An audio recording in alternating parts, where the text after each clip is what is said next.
Ассалаумағалейкум. Саламатсыздар ма? Бүгін 9 май ғой.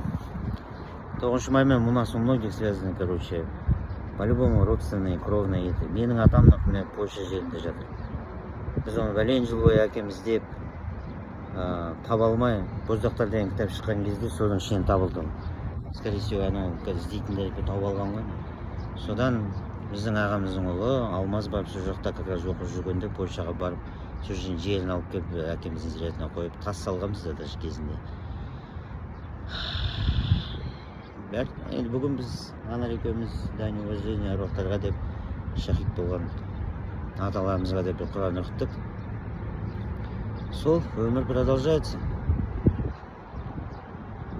Біз Екібастұз қаласында кезінде үй салғанда бір біздің үйде бір орыс тұрған. Орыс болған, поляк, иә. Любинский Йосиф Антонович деген.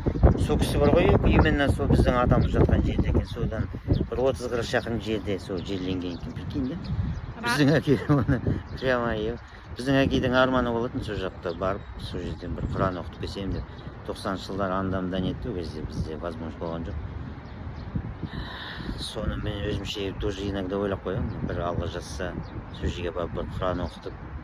Сол менің, наверное, Меккем болатын шығар деп, Меккеге барып келгенде маған өзіме болатын шығар деп ойлаймын. Как думаешь? Сол амандық болсын, жақсылықта кездесейік.